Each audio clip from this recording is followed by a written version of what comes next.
আসসালামু আলাইকুম সুপ্রিয় শিক্ষার্থীরা, সবাই কেমন আছো? আশা করি সবাই ভালো আছো। সারিসা অনলাইন স্কুলে সবাইকে আন্তরিক শুভেচ্ছা ও অভিনন্দন।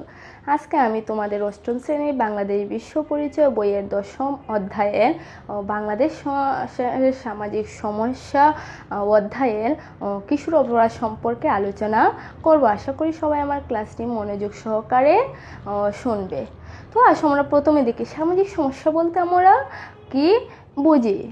সামাজিক সমস্যা হলো জনগণের উপর ক্ষতিকর প্রভাব বিস্তারকারী অবস্থাকে সামাজিক সমস্যা বলা হয়। বাংলাদেশে অনেকগুলো সামাজিক সমস্যা রয়েছে। সমাজের সচেতন ব্যক্তিবর্গ ও সরকার সর্বদা চেষ্টা করছে এই সমস্যাগুলো সমাধান করার। তো আজকে আমাদের আলোচ্য বিষয় হলো কিশোর অপরাধ। তো আমরা আসলে দেখি কিশোর অপরাধ বলতে আমরা কি বুঝি।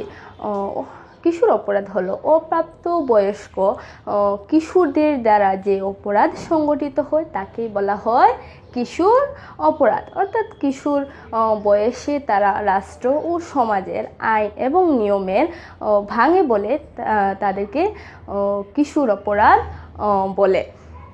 তো শিক্ষার্থীরা যে কিশোর অপরাধে নিয়ে বিভিন্ন সমাজবিজ্ঞানী এবং আইনবিদদের মধ্যে বিভিন্ন মতপার্থক্য রয়েছে। এই কিশোর অপরাধের বয়সসীমা বিভিন্ন দেশে বিভিন্নভাবে নির্ধারণ করা হয়েছে। যেমন বাংলাদেশ, ভারত, শ্রীলঙ্কা কিশোর অপরাধের বয়সসীমা নির্ধারণ করা হয়েছে 7 থেকে 16 বছর। আবার জাপানে এই শিশুদের কিশোর অপরাধের বয়সসীমা নির্ধারণ করা হয়েছে 14 বছর। আবার পাকিস্তান, থাইল্যান্ড এই দেশগুলোতে কিশোর অপরাধের সীমা নির্ধারণ করা হয়েছে 7 থেকে 18 বছর পর্যন্ত। তো আমাদের দেশের শিশু কিশোররা সাধারণত যে অপরাধগুলো করে থাকে সেগুলো হলো চুরি, খুন, জুয়া, ছিনতাই, মারপিট, পরীক্ষায় নকল করা, তারপর বিশ্ববিদ্যালয় পথে ঘাটে উচ্ছৃঙ্খল আচরণ, তারপর বোমাবাজি, গাড়ি ভাঙচুর, বিনা টিকেটে গাড়ি ভ্রমণ, পথঘাটে মেয়েদের অত্যুক্ত করা, অ্যাসিড নিক্ষেপ, নারী নির্যাতন ইত্যাদি খারাপ কাজগুলো করে থাকে। তো শিক্ষার্থীরা আসো আমরা এবার দেখব কী কী কারণে কিশোর অপরাধ সংগঠিত হয়। আমাদের দেশে নানান কারণে কিশোর অপরাধ সংগঠিত হয়। তার মধ্যে অন্যতম কারণ হচ্ছে দারিদ্র। কারণ দারিদ্র পরিবারের কিশোররা অনেক স্বাদিচ্ছা অপূর্ণ থেকে যায়। তার ফলে তাদের মধ্যে বাড়ে হতাশার কারণে তাদেরকে বিভিন্ন অপরাধমূলক কাজের সাথে জড়িয়ে যায়। তারা পরিবারের সুষ্ঠু স্বাভাবিক জীবনযাপন থেকে বঞ্চিত হয় বিধায় তারা এই অপরাধমূলক কাজগুলো করে থাকে। দারিদ্র পরিবারের কিশোররা অনেক স্বাদিচ্ছা অপূর্ণ থেকে যায়। এরা ফলে তাদের মধ্যে বাড়ে হতাশা, আর এই হতাশা তাদের অপরাধের দিকে ঠেলে দেয়। তারা সুস্থ পারিবারিক জীবন, সুষ্ঠু সামাজিক পরিবেশের অভাবে শিশু কিশোররা অপরাধী হয়ে উঠতে পারে। তারপর আছে পিতামাতার কর্মব্যস্ততা। পিতামাতা দুজনই চাকরি করলে শিশুরা উপযুক্ত যত্ন, পরিচর্যা, তারপর পরিচর্যা, তাদের উপযুক্ত আদর যত্নের অভাবে শিশুরা অনেক সময় অপরাধী হয়ে যায়। তারপর হলো পিতামাতার অকাল মৃত্যু। অনেক সময় কিশোর বয়সে কিংবা ছোটোবেলায় অনেকের মা বাবা মারা যায়। এই মা বাবা অকাল মৃত্যুতে অনেক শিশুরা কিশোর অপরাধে মূলক কাজ করে থাকে এবং বিভিন্ন খারাপ কাজের সাথে জড়িয়ে যায়। তারপর আছে পিতামাতার বিবাহ বিচ্ছেদ। অর্থাৎ পিতামাতার মধ্যে যদি ভালো সম্পর্ক না থাকে তাহলে কিন্তু অনেক সময় কিশোর অপরাধ সংগঠিত হয়। তারপর আছে পিতামাতার চারিত্রিক বৈশিষ্ট্য।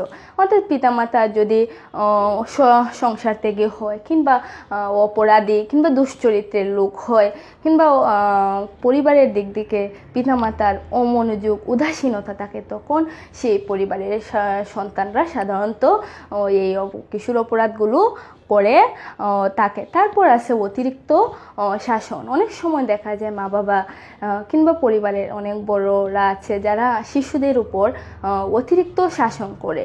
এই অতিরিক্ত শাসনের ফলে কিন্তু অনেক কিশোর বিভিন্ন অপরাধমূলক কাজের সাথে জড়িয়ে যায়। চিত্ত বিনোদনের কারণে অনেক সময় কিশোরীরা অনেক অপরাধমূলক কাজ করে। এখন ছোটোবেলা তাদের উপযুক্ত খেলাধুলা, সঙ্গীত, ছবি আঁকা, শরীর চর্চা ইত্যাদি চিত্ত বিনোদনমূলক যে কাজগুলা রয়েছে তা পরিপূর্ণভাবে বিকশিত না হলে অনেক সময় শিশুরা বিভিন্ন খারাপ কাজে জড়িয়ে যায়।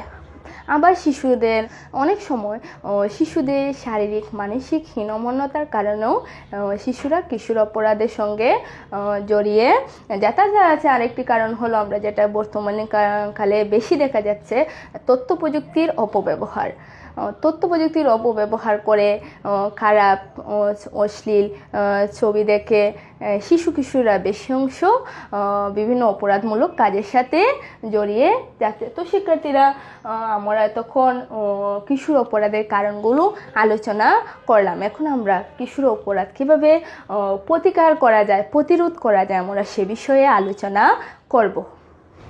তো কিশোর অপরাধ প্রতিরোধের অন্যতম উপায় হলো অভিভাবকদের সচেতনতা ও দায়িত্ব পালন।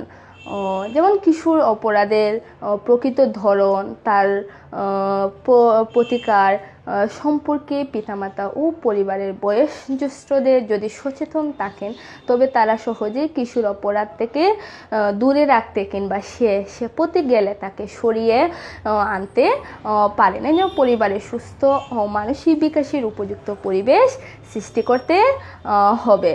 তার সাথে ভালো ও বন্ধুত্বমূলক সম্পর্ক গড়ে তুলতে হবে, তাহলে সে এই কিশোর অপরাধ থেকে সরে আসতে পারবে। তারপর আসছে হইলো আর্থসামাজিক কর্মসূচি গ্রহণ। অর্থাৎ কিশোররা যদি অপরাধমূলক কাজে যেভাবে যেতে না পারে, সেজন্য সরকার এবং সমাজের সচেতন ব্যক্তিদেরকে অনেকগুলো পদক্ষেপ কর্মসূচি পালন করতে হবে। কারণ কিশোর অপরাধের অন্যতম কারণ হলো দারিদ্র্য। যদি সমাজে তাদের কর্মসংস্থানের সুযোগ সৃষ্টি করা হয়, তাদের আর্থিক অবস্থার উন্নতি ঘটানো হয়, তাহলে তারা কিশোর অপরাধের সাথে যুক্ত হবে না। তো এজন্য সরকার এবং সমাজের সচেতন ব্যক্তি সরকারি বেসরকারি পর্যায়ে কর্মসূচি গ্রহণের মাধ্যমে কিশোর অপরাধ প্রতিরোধ করা যায়। তারপর আছে চিত্ত বিনোদন। কিশোরদের মানসিক বিকাশের জন্য পাড়া মহল্লায় পাঠাগার, ব্যায়ামের জায়গা, তারপর রইল প্রভৃতি স্থাপন করে শিশুদের মানসিক বিকাশ ঘটানো সম্ভব। এগুলো কাজ করতে পারলে শিশুদেরকে কিছুটা অপরাধ প্রবণতা থেকে সরিয়ে আনা সম্ভব। তারপর আছে শিক্ষার সুযোগ। সকল কিশোরদের প্রাতিষ্ঠানিক শিক্ষার আওতায় আনতে হবে। এতে তারা একদিকে শিক্ষার প্রভাবে সুস্থ সুন্দর জীবনযাপনে আগ্রহী হবে, অন্যদিকে শিক্ষা প্রতিষ্ঠানের পরিবেশে তাদেরকে অপরাধমূলক কাজ থেকে দূরে রাখবে। তো আমরা যদি এই বিষয়গুলো সঠিকভাবে অনুসরণ করি, তাহলে আমাদের সমাজ থেকে, আমাদের দেশ থেকে কিশোর অপরাধগুলো প্রতিরোধ করা সম্ভব। তো শিক্ষার্থীরা, আজকে আমরা কিশোর অপরাধ সম্পর্কে জানলাম। তো আগামী ক্লাসে আমরা মাদকাসক্তি কী এবং এর কারণসমূহ নিয়ে আলোচনা করব। সে পর্যন্ত সবাই ভালো থাকো, সুস্থ থাকো।